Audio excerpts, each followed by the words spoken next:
পাকিস্তানকে তাদেরই মাটিতে হোয়াইট ওয়াশ করেছে বাংলাদেশ। দেশের ক্রিকেট ইতিহাসে সর্বোচ্চ সাফল্য ধরা হচ্ছে এই জয়কে। সবচেয়ে বড় বিষয় হলো এই সিরিজে প্রত্যেক খেলোয়াড় নিজেদের জায়গা থেকে অবদান রেখেছে। পেসাররা সফল হয়েছেন, স্পিনাররা আলো ছড়িয়েছেন।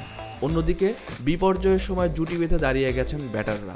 অভূতপূর্ব এই সাফল্য মাঠ থেকে দেখেছেন ক্রিকইনফোর বাংলাদেশ প্রতিনিধি মোহাম্মদ ইসাম। বাংলাদেশ দলের সাফল্য কেমন ছিল, পাকিস্তানের অবস্থাই বা এখন কেমন, এসব নিয়েই পাকিস্তান থেকে তিনি কথা বলেছেন সকাল সন্ধ্যার সঙ্গে। আসলে সিরিজের শুরুতে তো বাংলাদেশ কোনোভাবেই ভাবেনি যে পাকিস্তানে এসে এত ভালো পারফর্ম করবে, কারণ আসলে বছরটা সেরকম ভালো যাচ্ছিল না বাংলাদেশের।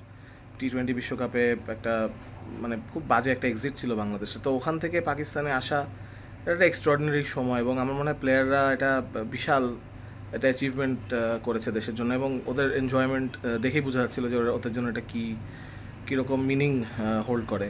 আসলে একটা অসাধারণ একটা টেস্ট সিরিজ খেলেছে বাংলাদেশ এখানে। আসলে এই সিরিজে কিছু কিছু পারফরমেন্স, যেমন মুশফিক এবং মিরাজের 196 রানের পার্টনারশিপ, তারপর মিরাজ এবং লিটনের 165 রানের যে পার্টনারশিপ, 26 রানে 6 উইকেট পড়ার পর ক্রিকেট ইতিহাসে তো এরকম জাস্ট দুইবার হয়েছে, এবং একবার পাকিস্তানই করেছিল ইন্ডিয়ার বিরুদ্ধে। এবং বাংলাদেশের পেসারদের যেই একটা কি বলবো, এই দারুণ একটা সিরিজ, নাহিদ রানা, হাসান মাহমুদ, তাসকিন আহমেদ এবং শরীফুল ইসলাম, তার সাথে মেহেদি মিরাজের বোলিং 5 উইকেট, একটি 5 উইকেট হল, এবং তার সাথে সাকিবেরও বোলিং, সব মিলে আর কি প্রতিটা জিনিস, প্রতিটা অ্যাসপেক্ট এই বিজয়ের একেবারে ভুলে যাওয়ার মতন না। আমার মনে হয় বাংলাদেশ ক্রিকেটের এতগুলো পারফরমেন্স একসাথে একটা সিরিজে হওয়ার কারণেই এত বড় একটা জয় এসেছে। আসলে শ্রীলঙ্কার বিপক্ষে 2-0 হওয়ার পর বাংলাদেশ যেই টি-20 খেলতে যায় ইউএসএ এবং ওয়েস্ট ইন্ডিজে, আপনাদের মনে আছে যে ইউএসএর সাথেও বাংলাদেশ 2-1 সিরিজ হারে।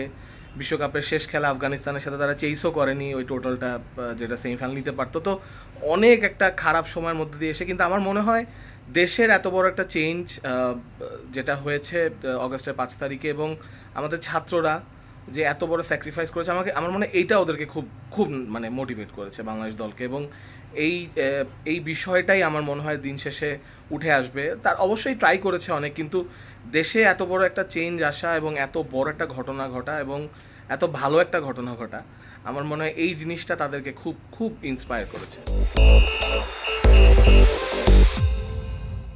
পাকিস্তানে তো আসলে ক্রিকেট নাম্বার 1 স্পোর্ট, বুঝতেই পারছেন, এখানে সবাই এটা নিয়ে কথা বলছে। সাংবাদিক, বিশ্লেষক, ফর্মার প্লেয়ার্স, তারা তো সবাই খুব এক্সাইটেড বাংলাদেশের জয় নিয়ে, কিন্তু অ্যাট দ্য সেম টাইম তারা খুবই ক্রিটিক্যাল পাকিস্তানের এই অবস্থা নিয়ে। ওদের কাছে এটা ওদের ক্রিকেটের সবচাইতে ডিফিকাল্ট সময়, কারণ হোম সিরিজ হেরেছে বাংলাদেশ, তো এখানে কখনো জিতেও নি আগে, এবং এটার খারাপ একটা সময় যাচ্ছে। ওরাও ওয়ার্ল্ড কাপে খুব বাজে খেলেছে, ইউএসের সাথে হেরেছে। তো এখানে বাংলাদেশের প্রতি একটা খুব ভালো অ্যাপ্রিসিয়েশন আছে, কিন্তু হ্যাঁ, পাকিস্তান তো আসলে হেরেছে, তো হোম টিম হেরে যাওয়াটা ইজ এ বিগ ডিল। তো ওদের জন্য এটা একটা বড় সমস্যা হয়ে দাঁড়িয়েছে।